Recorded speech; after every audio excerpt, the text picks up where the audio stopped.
Jadi menurut aku sebuah pembuktian dari rasa sayang, dari rasa ketulusan tuh bukan hanya dari kita memberi suatu hal Ya, gitu loh. ya betul. Kakek, ibu, nenek, uyut, 3. Tiga. Sekarang kebanyakan 3, yang umum 3. Dangkal gitu ya. Dangkal sekali. Nah makanya jangan salahkan kalau kita krisis identitas. Dasar untuk membangun identitasnya pun sangat dangkal. Oke. Mungkin kalau 3 generasi ini masih sama loh profesinya. Gak jauh beda. Kita sejak kecil dibiasakan, diajarkan untuk selalu berpedoman, berpegangan hidup, mencontoh itu selalu pada orang-orang yang entah siapa. Maksud saya yang Dari tidak luar ya? dari luar, yang tidak ada kaitannya secara genetik, Ya. yang tidak ada kaitannya secara spiritual, bahkan DNA ya genetik gitu ya, darah gitu.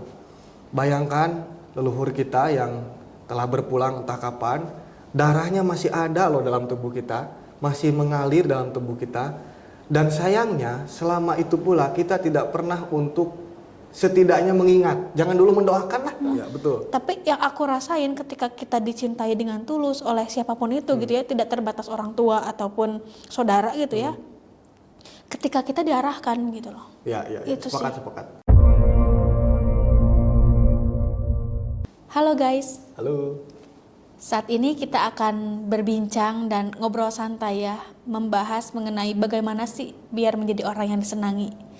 Ya, kita tahu gitu ya bahwa saat ini kita tengah banyak mengalami kehilangan identitas jati diri gitu ya, di tengah banyaknya hal-hal yang datang dari teknologi yang semakin canggih ya. Nah, gimana nih Acepi menanggapi hal ini?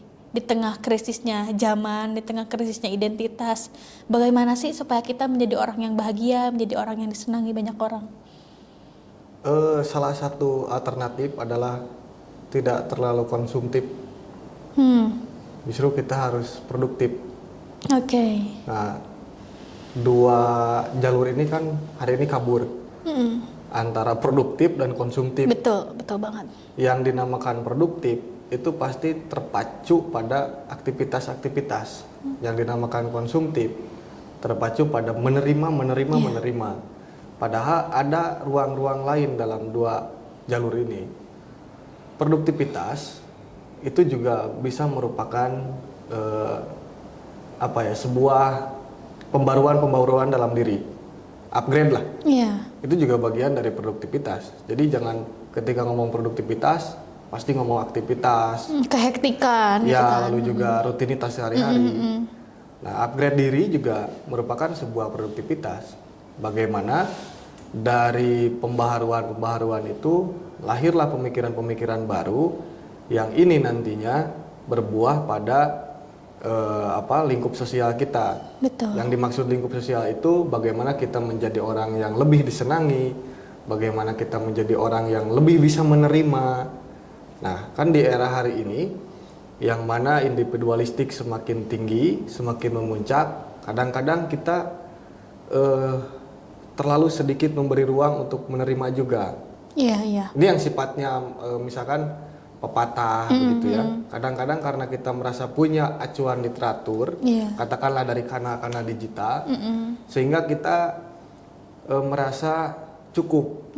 Dan ketika diberi nasihat oleh orang yang lebih sepuh dari kita, kadang-kadang kita sulit untuk menerima. Iya, menganggap tua, kuno, jadul. Mendengar gitu ya. sih mungkin iya, tetapi menerima, nah ini yang agak susah gitu.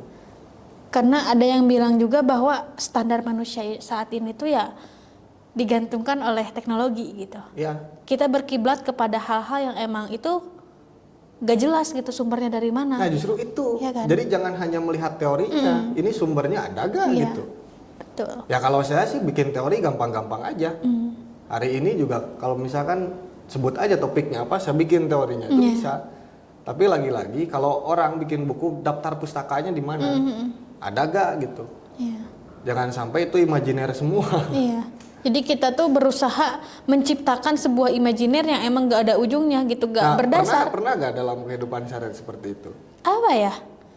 Mungkin pernah sih terkait berusaha untuk selalu apa ya selalu terlihat baik di mata semua Ya, orang ya, ya, gitu kan. ya. Itu kan nggak berdasar gitu ya menurut aku Ya karena narasinya diciptakan sendiri kan. iya, jadi kita tuh kayak kita sakit oh nggak boleh, Ya. kita harus merasa senang kan, kita harus berusaha menyenangkan semua orang. Jadi kayak capek lama-lama tuh kerasanya tuh capek Ya. gitu karena nggak bisa dipertanggungjawabkan dan nggak ada ujungnya gitu, hanya menyiksa diri aja ujungnya. Nah, salah satu contohnya saya jabarkan lebih lebih konkret.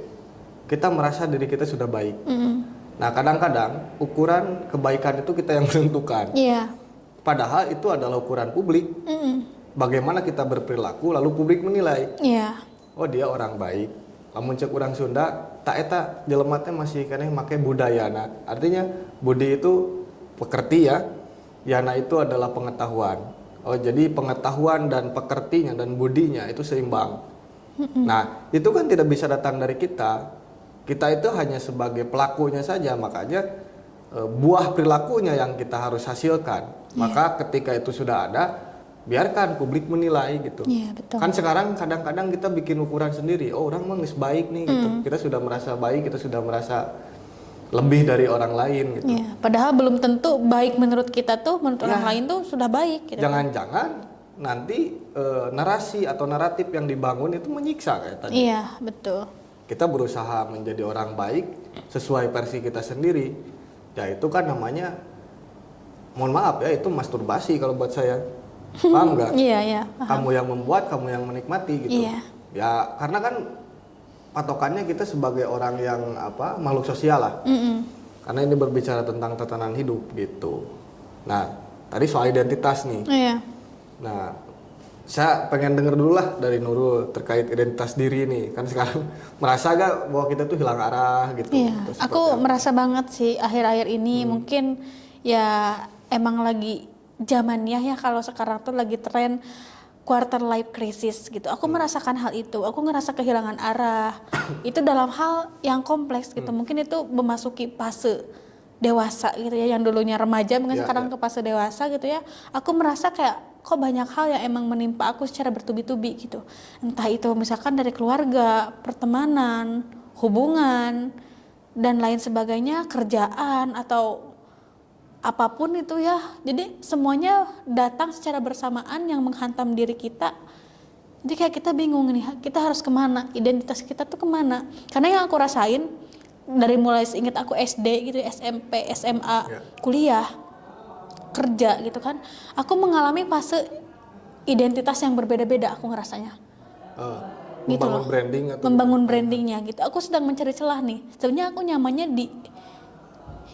di hidup aku tuh brandingnya seperti apa gitu. Aku pernah menjadi orang yang kayak pendiam pernah. Aku menjadi orang yang pemalu pernah. Aku menjadi orang yang menjadi berusaha gimana ya menonjolkan diri aku juga pernah. Aku berusaha menjadi orang yang biasa-biasa juga pernah. Tapi kayak aku masih bingung. Aku sampai sekarang belum bisa mutusin bahwa aku tuh harus menjadi orang yang seperti apa Ya, gitu ya. loh. Nah, saya jawab faktor itu ya. Faktor terkait dengan kita sulit untuk, katakanlah bahasa kerennya membranding lah ya. Iya, iya. Yang lebih umum sekarang dipahami. Atau identitas kita seperti apa. Kenapa kita sulit menentukan identitas kita? Oke, identitas sebagai warga negara kita sama. Iya. KTP misalkan ya. KTP. Itu kan diatur oleh negara. Tapi ada hal lain nih yang memang datangnya harus dari diri kita sendiri, yaitu identitas diri. Nah, bagaimana cara membangunnya? Kenapa sulit? Karena begini, salah satu faktor kesulitannya kita tidak punya dasar yang kuat. Iya, iya. Kita selalu berpikir ketika ngomong branding, pasti nanti larinya ke kegiatan kita apa, gitu kan? Yang menjadi daya jual dari diri kita apa, gitu. Kalaupun nanti bicara pada produk-produknya apa, dan seterusnya. Tanpa kita pikirkan dulu dasarnya apa. Iya, iya, iya. Nah, yang saya maksud dasar di sini, ini erat kaitannya nanti dengan urusan keluarga nih. Sebagai contoh, ibu saya seorang ibu rumah tangga, seorang buruh lah ya kalau dalam kegiatan sehari-hari pekerjaannya. Lalu bapak saya seorang seniman. Nah, dimulai dari situ saja sebenarnya udah bisa ditentukan tuh. Nah, kita ikut kemana nih kira-kira? Mau membranding diri kita sebagai seorang yang biasa, artinya ikut ke ibu kita sebagai ibu rumah tangga yang mengurus kehidupan sehari-hari, atau menjadi orang yang berkarir. Kalau bapak saya sebagai seniman berarti saya ikut dia sebagai seniman gitu. Nah mulai itu ketemu arahnya. Ya. Menariknya lagi ngomongin branding, kalau dalam kebudayaan Sunda ada disebut dengan pancakaki. Pancakaki itu silsilah lah, silsilah keluarga kita dari mulai anak ya, ibu, lalu anak, indung, nini, aki, bao. Kalau dalam bahasa Indonesia, ibu, bapak, kakek, nenek, buyut, bao, janggawareng, udeg-udeg, kakait siwur, dan seterusnya. Ada 15. Ya. Nah, pertanyaan saya, sampai tingkatan berapa kenal ke silsilah keluarga? Yang masih hidup atau Yang sudah kenal? berpulang pun? Yang sudah berpulang pun yang baru dikenalin ya. Mungkin sampai buyut gitu ya. Semua pasti rata-rata Hardi sampai buyut. Artinya berapa generasi itu? Ibu, kakek, ibu, nenek, buyut, 3. 3. Sekarang kebanyakan 3, yang umum 3. Dangkal gitu ya. Dangkal sekali. Nah makanya jangan salahkan kalau kita krisis identitas. Dasar untuk membangun identitasnya pun sangat dangkal. Oke. Mungkin kalau 3 generasi ini masih sama loh profesinya. Gak jauh beda ya. Gak jauh beda. Buyut kita misalkan tukang konveksi, nenek kita tukang penjahit, ibu kita misalkan tukang nyulam. Masih satu Satu rumpun ya. Satu rumpun. Tapi coba kita tarik lebih jauh. Nah maksud saya nanti ketika tahu ke atas ya setidaknya 15 lah. Itu nanti kita akan menemukan, oh yang ini mah ini, yang ini mah ini gitu. Keturunan kita itu. Oke. Nah dari sana itu bisa menjadi modal untuk kita membangun identitas diri kita. Berarti kita harus mencari data tersebut dari siapa? Dari orang tua kita? Ya, dari cerita-cerita folklore? bisa dong? jadi bukan folklore, kalau keluarga ya bisa jadi. Kan itu mood to mood. Jadi kayak bisa aja ditambah, bisa jadi kurang kan karena ada faktor lupa karena Ya, saking lamanya gitu. ya itu salah satu kesulitan dalam mencari silsilah hari ini. Makanya penting bagi kita, dan yang paling terpenting dari itu ya, bukan hanya sekedar untuk menentukan identitas kalau buat saya.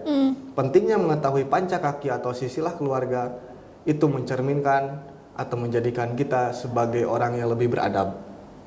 Kenapa? Mohon maaf sekali.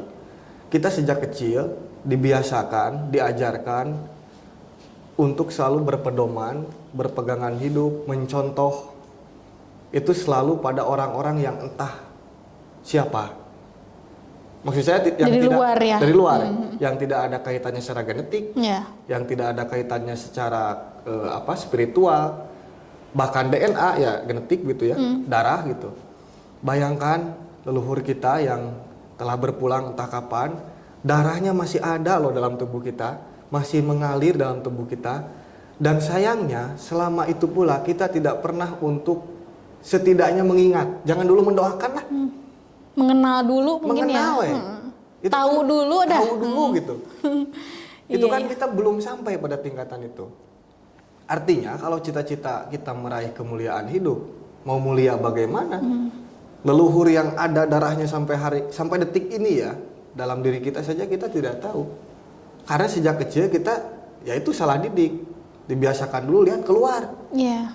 Orang yang tidak memiliki keterikatan darah, orang yang tidak memiliki keterikatan kebangsaan, bahkan spiritual, justru kita diarahkan ke sana. Ayo lihat dia, berpedomanlah hidup kamu pada dia, contohlah perilaku-perilaku dia. Walaupun itu tidak salah ya, terutama dalam ruang-ruang keagamaan memang seperti itu. Ada yang mengiblat ke sana, ke sini, kemana. Tetapi lagi-lagi ini hanya persoalan spiritualitas diri lah. Iya, Tolong dibedakan nomenklatur keagamaan dengan hal ini gitu.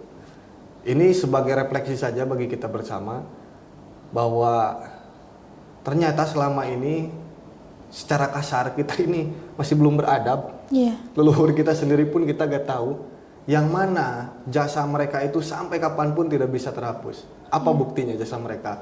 Mereka menjadi perantara bagi kita bisa hidup hari ini. Iya, betul. Itu satu. Yang kedua, mereka juga telah menyumbangkan daya ciptanya.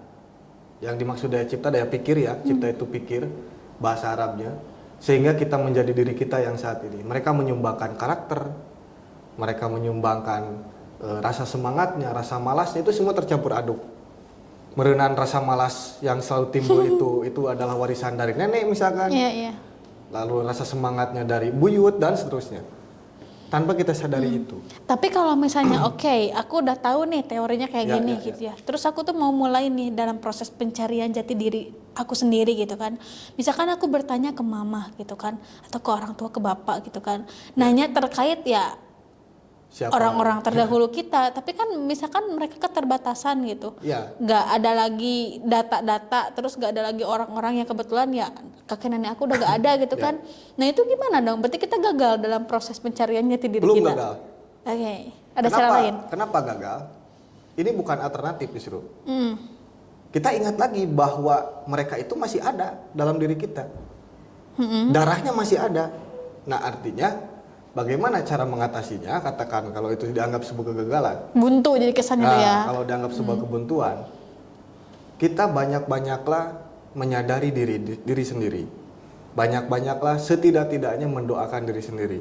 Lagi-lagi, ini adalah kegagalan dalam pendidikan keluarga. Sejak kecil, kita selalu diajarkan untuk mendoakan yang tadi. Iya. Orang lain. Kita tidak pernah diajarkan semenjak kecil, ayo berdoa dulu untuk diri kamu sendiri. Iya ya. Sebelum kamu mendoakan yang lain.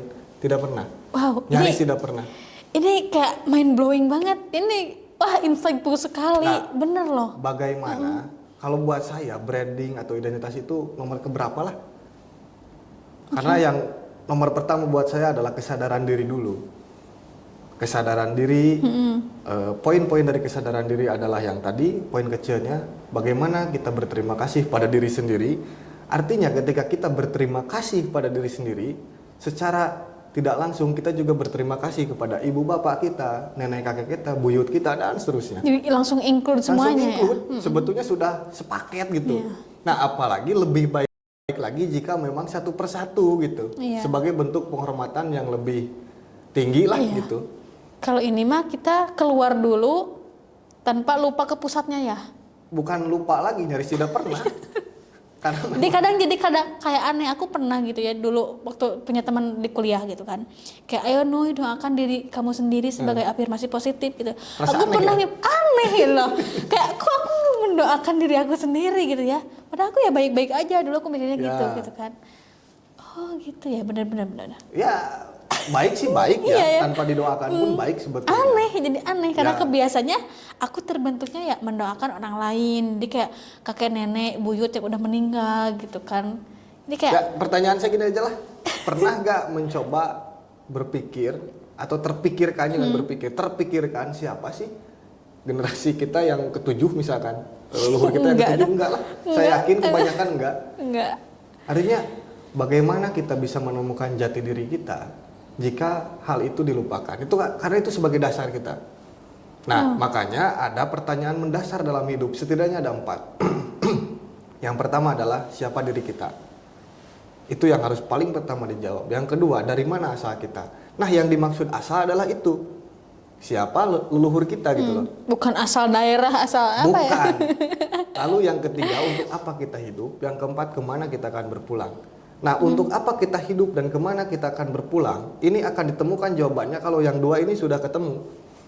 Setidak-tidaknya kalau kita sudah tahu leluhur kita siapa, maka kita akan tahu potensi leluhur saya atau kelebihan keluarga saya ternyata di ini, leluhur saya di ini, berarti saya melakukan ini dong gitu. Sebenarnya kita ketika melakukan sesuatu ada dasar lah. Iya.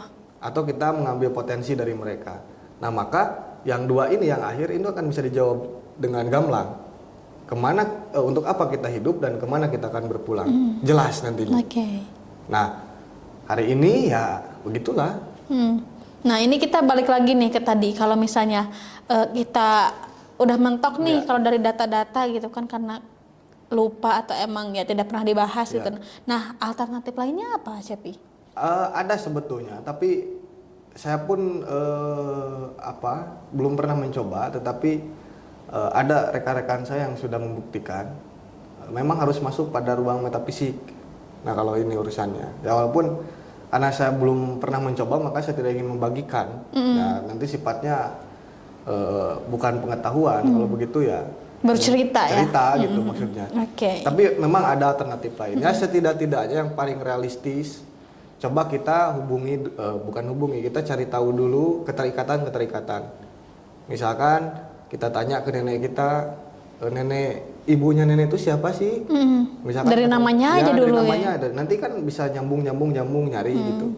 Ya tapi kan sekarang kita juga untuk melakukan hal itu juga kadang-kadang merasa rumit Iya. karena kesibukan sehari-hari. Padahal itu sangat penting Iya, sekali. betul. Itu esensi dari semua esensi mungkin ya.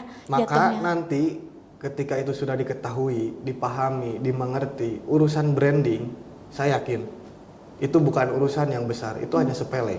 Berarti akan mengalir dengan sendirinya Akan karena mengalir. udah terbentuk di Ya, dalam. akan Salahnya kan sekarang ini kalau misalnya mencari jati diri tuh kita mencari role modelnya dulu gitu Iya, kan, keluar kan. keluar. Misalkan aku Yang nih, jadi role model siapa? Iya. Orang lain juga. iya, jadi orang lain juga. Padahal orang lain juga sama mungkin masih liar Iya. gitu kan.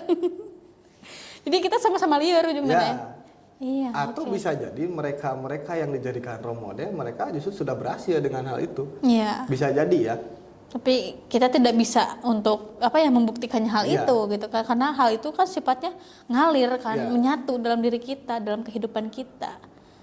Nah, Oke. maka kalau sudah begitu urusan branding selesai. Dan tadi saya kembali paling awal terkait dengan menjadi orang yang disenangi, yang nantinya berujung pada kebahagiaan. Karena buat saya hidup ini puncak tertingginya adalah meraih kebahagiaan. Iya. Mungkin hari ini saya masih terjebak dengan rutinitas. Jam 7 sudah ada di kantor, jam 4 pulang, mandi, istirahat, tidur, besoknya gitu lagi. Siklusnya. Siklusnya sudah. Nah, tapi saya meyakini ada titik di mana nanti harus sudah mulai bisa melepaskan itu dan meraih kebahagiaan yang tidak didapatkan saat ini. Yang saya maksud seperti ini. Nurul kan pernah kecil ya, Iya. pernah dikandung. Mari kita throwback ke belakang, di mana waktu itu kita menjadi orang yang dicintai dengan tulus, dengan sangat tulus. Coba saya kasih pertanyaan dulu, kapan kita menjadi orang yang dicintai dengan setulus mungkin? Aku ngerasa ya, aku setiap sampai sekarang pun mungkin aku ngerasa seperti itu. Aku akan merasa dicintai dan disayangi benar-benar ketika aku diarahkan. Oke. Jadi menurut aku sebuah pembuktian dari rasa sayang, dari rasa ketulusan tuh bukan hanya dari kita memberi suatu hal Ya, gitu loh. ya betul. Tapi yang aku rasain ketika kita dicintai dengan tulus oleh siapapun itu gitu ya, tidak terbatas orang tua ataupun saudara gitu ya. Ketika kita diarahkan gitu loh. Ya, Itu sepakat. Dan oke, itu adalah ukuran dirimu di masa saat ini ya. Iya. Tapi ada satu masa yang kerap kali kita terlupakan. Saya tidak lebih hanya ingin mengajak Anda untuk melihat masa lalu yang sebetulnya agaknya ini tidak sayang untuk dilupakan lah, sayang untuk dilupakan. Kita pernah menjadi orang yang sangat dicintai dengan tulus. Cintanya itu tanpa ada kepentingan, begitu murni, Tak bersyarat ya. tak bersyarat. Kapan itu? Ketika Anda masih dalam kandungan seorang ibu. Iya. Saya agak merinding ini. Iya, sama loh. Vibes-nya langsung beda loh. Bayangkan ketika Anda masih dalam kandungan ibu, tetangga ibu Anda misalkan waktu itu, aduh ini si Utun gitu. Iya, betul. Lalu Anda didoakan semoga nanti persalinan lancar, Langsung menjadi lancar. anak yang soleh. Tidak ada kebencian orang itu, tidak ada satu rasa jelek ketika berbicara. Positif semua ya. Positif, nyaris positif gitu. Lalu Anda lahirlah gitu ke dunia ini, Anda menjadi orang yang masih suci. Kenapa masih suci? Karena Anda belum banyak terkontaminasi oleh duniawi lah katakan. Iya. Itu Anda masih dalam fase dicintai secara murni. Siapa yang tidak menyukai anak kecil? Iya. Walaupun ada sekarang yang tidak suka anak kecil. Jonis sih tidak suka. Iya. Digenosida anak kecil juga. Tapi berbicara Bayi ya. iya, siapa yang tidak suka bayi? Kedatangannya selalu dinanti. Dan siapa yang tidak merasa, kita tanpa disuruh loh ketika lihat bayi itu dengan Terenyuh ketidakberdayaannya kita terenyuh, lalu iba, lalu ada balut, setelah iba ada balutan kasih sayang, ada cinta di sana, campur aduk positif semua. Lalu setelah tumbuh mulailah, ya itu sih karma dari kita juga ya.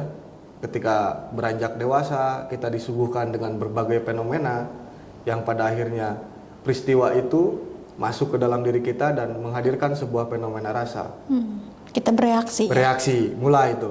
makan makanan predatorik misalkan, makan hewan lah gitu, tumbuhlah sifat hewan dalam diri kita. Betul banget. Ya kan? Betul. Makan yang tumbuhan itu menjadi sifat masuklah ke dalam diri kita, sehingga orang lain pun mulai berbeda ketika melihat kita. Itu juga buah dari perilaku kita, dan perilaku kita buah dari apa yang kita dapat, yang kita makan, yang kita masukkan ke dalam diri kita. Dan sampailah hari ini di mana saya meyakini setiap orang tidak sepenuhnya bisa dicintai oleh semua orang. Iya. Pasti Karena ada yang mustahil membenci. rasanya. Mustahil. Nah, tetapi ada satu titik di mana kita, yaitu tadi, tidak ada yang membenci gitu.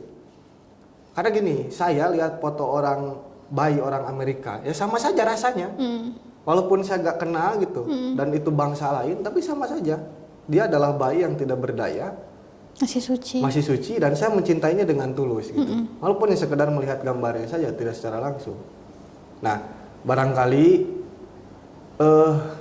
kasih sayang itu masih bisa dikembalikan. Nah, ini yang saya maksud poinnya. Itu masih bisa. Caranya dengan apa? Tentu saja dengan selalu menumbuhkan kesadaran dalam diri. Yang tadi, setidak-tidaknya mari kita rawat diri ini dengan cara apa? Setidak-tidaknya berterima kasihlah kepada diri. Mungkin dirimu lah, kahitunglah kapan terakhir berterima kasih pada diri. Memeluk diri sendiri kapan ya?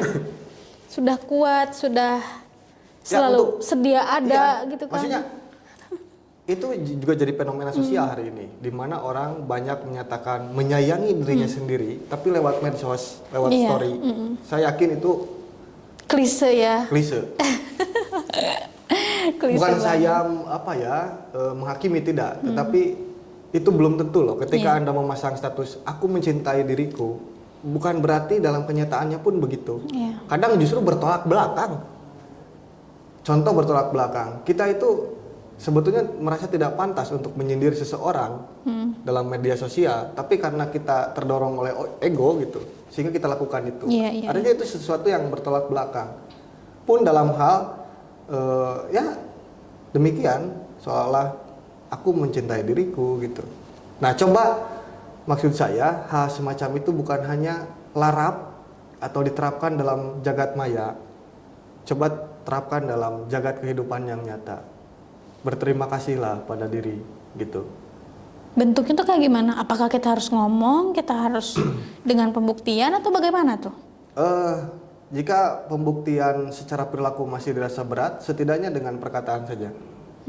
Karena perkataan pun mengandung sebuah vibrasi, gelombang, frekuensi atau apapun itu istilahnya, yang itu tentu saja akan berpengaruh pada tubuh kita.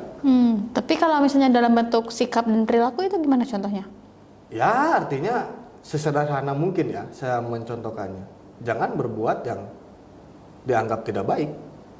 Tidak baik menurut kita sendiri? Menurut kita sendiri dan menurut norma sosial. Sesemudah itu sebetulnya. Betul.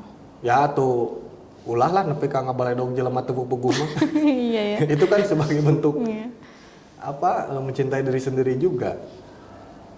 Ya sebetulnya kalau secara umum atau secara global, ketika kita mencintai kehidupan seseorang pun artinya juga ada sebuah cerminan bagi diri kita untuk mencintai diri kita sendiri. Iya. Dan sisanya adalah belajar dari berbagai pengalaman kalau bagi saya. Karena pengalaman itu adalah guru yang terbaik. Iya, betul. Ternyata setiap sebuah kata-kata peribahasa itu semuanya berdasar gitu. Ya. Aku tuh mulai menyadari beberapa hal statement gitu kan, kayak misalkan moto-moto hidup. Itu tuh ternyata kayak kesannya sepele, dangkal, tapi pas kita udah besar maknanya dalam banget gitu. Ya, sepakat itu.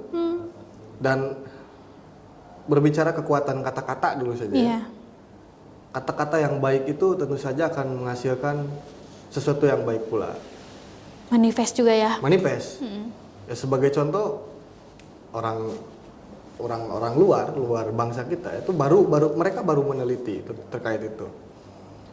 Makanya di kita dikenal ada berbagai metode penyembuhan. Salah satunya menggunakan media air. Iya. Itu sangat efektif. Di pedesaan masih berlaku hingga hari ini. Seorang sesepuh Ustadz misalkan, gitu ya kan. ustadz gitu. Itu dibawa lalu dibacakan sesuatu, dan saya meyakini yang dibacakan itu sesuatu yang baik, perkataan-perkataan yang baik. Ini kan ngandung uap nih, Iya, gitu kan? bau. Ini mengandung uap, dimasukkan uap itu ke sana. Itu bagian dari energi juga ya? Iya, nantinya ketika dibacakan kata-kata yang baik, kalimat-kalimat yang indah, maka molekul airnya akan berubah. Iya, iya. Itu pernah ada kan uji cobanya ya? Aku pernah. Ya itu kan orang Jepang kalau nggak salah yang melihat itu. Leluhur kita sudah jauh-jauh hari melakukan itu. Cuman mungkin dimaknai sama orang-orangnya berbeda Ya. gitu. Karena keterbatasan mungkin dalam hal penyampaiannya Ya ya. ini bukan soal apa ya, soal mantra, bukan soal klinik ya, Iya, iya. bukan soal mistis. Ini memang benar. Ya coba saja Anda eksperimen sendiri, ambil 2 Air. centong nasi atau air gitu. Nasi lah yang paling memungkinkan. Yang satu Anda caci maki, yang satu Anda puji. Lalu simpan. Nah, nanti akan kelihatan mana yang lebih dulu busuk. Pasti yang dicaci-caci. Karena kalau ke air itu molekulnya akan mengkristal nanti. Iya, iya. Itu kan indah. Dan itu sebetulnya yang berpengaruhnya. Nah, selain itu juga air itu adalah pelarut yang paling efektif. Iya, betul. Nah, makanya dijadikan media. Nah, maksud saya artinya perkataan-perkataan yang baik itu sangat berpengaruh terhadap diri, baik untuk kebaikan fisik maupun jiwani. Nah, maka dari itu tidak salahnya kita berbicara dengan diri sendiri. Kan sekarang mah takut ngomong sama diri sorangan gitu. Ya bukan takut sih, lebih ke aneh aja. Aneh gitu. kan? Iya, aneh. Karena mungkin faktor gak biasanya itu loh. Padahal akrab dengan diri sendiri itu penting. Ya, itu tadi lah. Karena kita dididik dari kecil untuk memulai segala sesuatu itu dari luar salahnya. Sehingga yang justru harus didahulukan terlupakan. Dan ketika melakukan itu di masa saat ini itu dirasa aneh. Iya. Tapi apakah ketika misalkan kita udah pandai nih bercakap-cakap dengan diri kita sendiri, apakah itu akan membentuk akhirnya kita menjadi orang yang disenangi orang lain? Bisa jadi, bukan bisa jadi. Ya itu tadi, karena semua kan di awal dari diri kita dulu. Sebelum membereskan sesuatu yang di luar, selayaknya di dalam dulu dong yang beres gitu. Ya sebelum membereskan pekarangan harusnya Dalam rumah dulu ya? iyalah gitu. Ya artinya ketika nanti semuanya sudah beres, orang lain pun akan melihat dengan lebih indah. Sudah mau pekarangannya indah, apalagi dalamnya gitu. Iya, Karena yang pekarangan ini tentu saja akan mencerminkan dalamnya. betul. Maka tentu saja pertanyaannya, kalau dengan membereskan diri sendiri akan bisa dicintai, jelas. Apalagi kalau kita selain membereskan hal-hal yang memang inti sekali, individu sekali, itu tadi yang ada sangkut pautnya dengan leluhur itu juga seharusnya sudah bisa diselesaikan. Iya, iya. Sudah harus beres gitu. Oke. Wow. Ayo, apalagi curhatnya Nurul? Apa lagi ya? Terkait identitas diri, kayak rasanya emang perlu butuh waktu gitu ya untuk kita berusaha untuk membiasakan seperti itu kan? Ya, semuanya tidak bisa dibangun bisa sebetulnya dengan cara instan gitu, dengan cepat. Tetapi kan yang cepat itu juga hasilnya kadang-kadang kurang optimal, kurang Iya. baik. Karena akarnya gak kuat ya? Iya. Karena sesuatu yang emang datang cepat tuh biasanya ya gampang memudar Iya, juga ya. Cuma kadang kita juga banyak distraksi dari luar. Di satu sisi kayak kita, misalkan oke, kita mau fokus ke dalam diri kita dulu. Tapi kadang kan mood kita juga kadang mempengaruhi gitu ya, energi kita juga mempengaruhi. Nah, satu pesan saya, jangan terjebak dengan istilah. Oke. Jangan karena istilah itu enak untuk diucapkan, sehingga kita terjebak dalam perilakunya. Kata mood misalkan, Iya, istilah benar. mood itu Mood istilah swing, barat, iya. istilah barat kan, diserap oleh bangsa kita hari ini. Dan orang apa-apa pasti gerte mood, moodnya lagi jelek. Jangan pernah terjebak dengan istilah. Istilah itu kadang membunuh loh. Iya. Bisa jadi membunuh karakter nantinya kalau dibiasakan. Maka dari itu coba harus berpikir lebih pada esensinya, bukan pengantarnya. Istilah itu kan hanya pengantar. Iya, benar-benar. Apalagi kan aku ACP kenal gak sih dengan yang namanya love language, yang katanya act of Nah, service. act of service, bahasa cinta. Nah, saya agak sulit kalau bahasa barat, bahasa kitanya apa tuh? Jadi kayak misalkan nih contohnya aku, kan love language itu ada 5 gitu, 6 gitu ya, itu banyak hal Yang kan. quality time nukar itu? Iya, Oh, yang oke, quality oke. time gitu kan, ada act of service. Nah kan kalau aku setelah aku menelusuri ternyata aku tuh love language-nya tuh word affirmation. Jadi Oke. yang diucapkan dengan kata-kata, kayak misalkan pujian atau misalkan sanjungan. Menyukai begitu ya? Menyukai gitu. Tapi di satu sisi aku juga menyukai act of service gitu. Ketika misalkan sekecil ketika kita mau naik motor nih Ya. dibukain stepnya gitu. Di satu sisi itu suka gitu ya. Cuman yang paling banget mempengaruhi dalam diri aku tuh word of affirmation gitu ya. Dan kenapa katanya ya? Karena mungkin itu faktornya tuh waktu kecil katanya tuh ada trauma dalam hal perkataan, kayak misalkan kita Ya, jarang dipuji, jarang diapresiasi. Ya. Terus beda kalau misalnya kita orangnya tuh apa ya, kalau memberi hadiah tuh apa ada ya istilahnya gift gitu ya. Berarti dulunya gitu kayak kita tuh kurang diapresiasi dengan barang-barang Ya. kayak gitu kan. Nah setelah aku telusuri, ternyata aku tuh di word of affirmation Ya. gitu. Jadi dalam diri aku tuh mudah runtuh hanya dengan kata-kata gitu loh.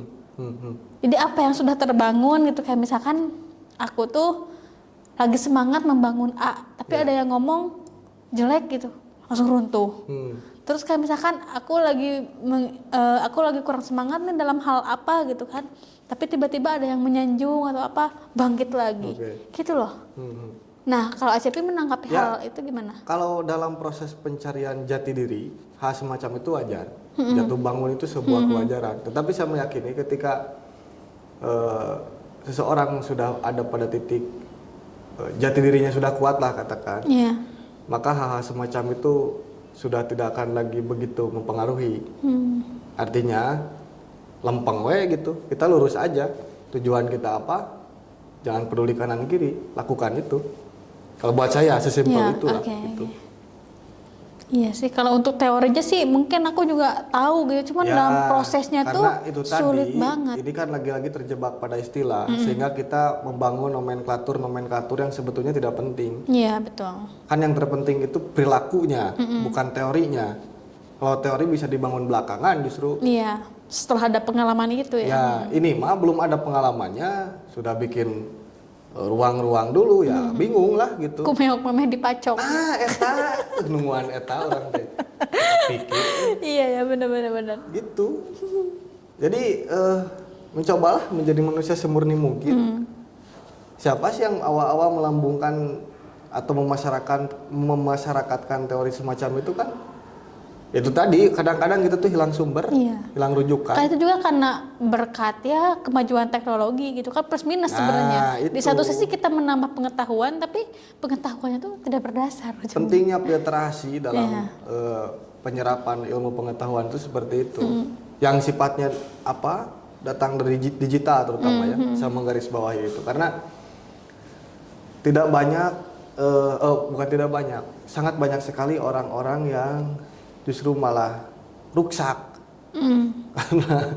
karena pengaruh konten-konten yang tidak beresensi semacam itu. Iya. Berarti pentingnya gitu ya, apalagi sekarang kita udah memasuki usia dewasa, harusnya kita harus menjadi lebih bijak dan pandai untuk memfilter sebuah informasi ya. Ya, Oke. ya karena itu tadi karena merasa di mulut nyaman, lalu tanpa kita pikirkan dulu ini datangnya dari mana, langsung saja digunakan. Jadi habis deh ujungnya. Jadi habit, jadi susah kalau sudah seperti itu susah Iya. biasanya. Mood swing gitu kan, lagi viral-viralnya kayak kata Naon eta trauma. mood swing kenapa? Mood swing itu kayak moodnya mudah berubah-ubah, swing gitu kan, swing terbang, kadang ke atas, kadang ke bawah. Nah perbedaan, mungkin itu salah satu perbedaan orang dulu dan orang sekarang. Dulu itu mereka mungkin merasakan apa yang diistilahkan seperti Sekarang, itu. Tapi mereka tidak peduli. Lempeng karena tujuannya gitu, jalan aja sampai tujuan. Tapi sekarang justru dibangun dulu Teorinya. teori-teori yang mudah menjatuhkan gitu. Bener. Lalu diterapkan ya sehingga Iya. kualitas manusianya seperti ini. Iya. Bahkan ada yang bilang bahwa mental sekarang tuh mental tahu gitu kan. tidak. Generasi sandwich Iya, katanya. generasi sandwich, benar. Benar banget. Oke, jadi mungkin diskusi kali ini kita cukupkan sampai Ya. di sini dulu. Nah, kalau yang nonton ada yang ingin ditanyakan atau ada yang ingin berpendapat, boleh banget tulis di kolom komentar Ya, ya. ruang tengah adalah rumah kita bersama. Silakan. Oke, siap. Kebebasan diutamakan ya di sini. Tanpa ada batasan harus gimana-gimana ya. Ya. Oke, Terima kasih semuanya. bye-bye.